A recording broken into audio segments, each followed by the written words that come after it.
Welcome to Akshayam kitchen. இன்றைக்கி நம்ம வந்து சூப்பரான டேஸ்ட்டான ஆரோக்கியமான சோள பணியாரம் எப்படி செய்யறதுன்னு பார்க்கலாங்க. இது வந்து குழந்தைங்க கூட சாப்பிட்லாங்க.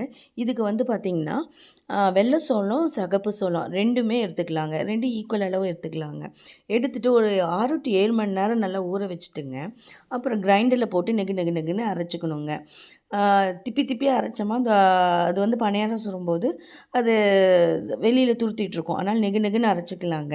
நல்லா நெகு நெகுன்னு அரைச்சதுக்கப்புறம் பார்த்திங்கன்னாங்க, அதில் வந்து கொஞ்சம் வரமிளகாய், பூண்டு, சீரகம், கொஞ்சோண்டு இஞ்சிங்க இதெல்லாம் போட்டு அரைக்கும்போது நல்லா அரைச்சிக்கணுங்க. இது அரைக்கும்போது பார்த்திங்கன்னாங்க நல்லா வாசமாக மணமாக இருக்கும். சீரகம் போடுறதுனால சீக்கிரம் டைஜஷன் ஆகுங்க. அப்புறம் ஒரு கைப்பிடி அளவு கொத்தமல்லி தழைங்க அதுவும் போட்டு அரைச்சதுக்கப்புறம் பார்த்திங்கன்னா ஒரு கைப்பிடி அளவு கறிவேப்பிலை இதெல்லாம் அரைக்கும் போதே நம்ம போட்டுக்கலாங்க.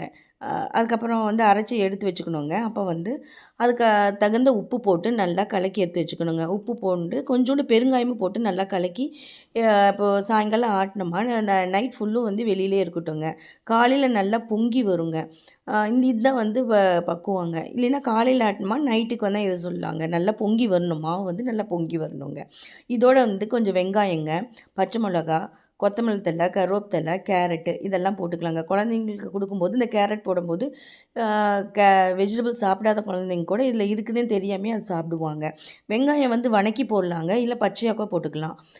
ஆனால் இதெல்லாம் போடும்போது என்ன ஒரு சின்ன டிப்புனாங்க, இது வந்து நம்ம கலந்ததுக்கப்புறம் பார்த்திங்கன்னா எதுவுமே வந்து நம்ம வெளியே தெரியக்கூடாது, துருத்திட்டு இருக்கக்கூடாது. அப்படி இருந்துச்சுனாங்க நம்ம பணியாரம் சுடும்போது அது வந்து செவந்து வரும்.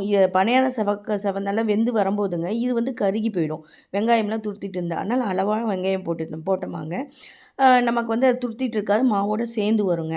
இந்த பணியாரத்தோட ஸ்பெஷாலிட்டி என்னங்க, கொஞ்சம் பெருசாக ஒன்றும் எண்ணெய் இழுக்காதுங்க. கொஞ்சமாக எண்ணெய் ஊற்றினா போதுங்க. சிம்லே வச்சு பணியாரம் ஊற்றணுங்க. சிம்லே வச்சு பணியாரம் ஊற்றும்போது நல்லா மொறு மொறு மொறுன்னு இருக்குங்க. இது நல்ல ஹெல்த்தியான பணியாரங்க. பெரியவங்கலேருந்து சின்னவங்க வரைக்கும் எல்லாருமே சாப்பிட்லாம். இதோட சைட் டிஷ் பார்த்திங்கன்னா தேங்காய் சட்னி நல்லாயிருக்குங்க, இல்லை கார சட்னிங்க. ரெண்டுமே இதுக்கு வந்து நல்லா எடுத்து கொடுக்குங்க. இந்த இது வந்து காலையில் குழந்தைங்களுக்கு பிரேக்ஃபாஸ்ட்டாக கொடுக்கலாம், இல்லை லஞ்சுக்குமே இது கொடுக்கலாங்க. ஏன்னா ஃபுல் நியூட்ரிட்டிவ் வேல்யூ இதில் இருக்குது. இதை வந்து செஞ்சு பாருங்கள். பெரியவங்களுக்குமே வந்து இதை சாப்பிடும்போது பெரிய டைஜஷன் ப்ராப்ளம் வராது. செஞ்சு பாருங்கள்.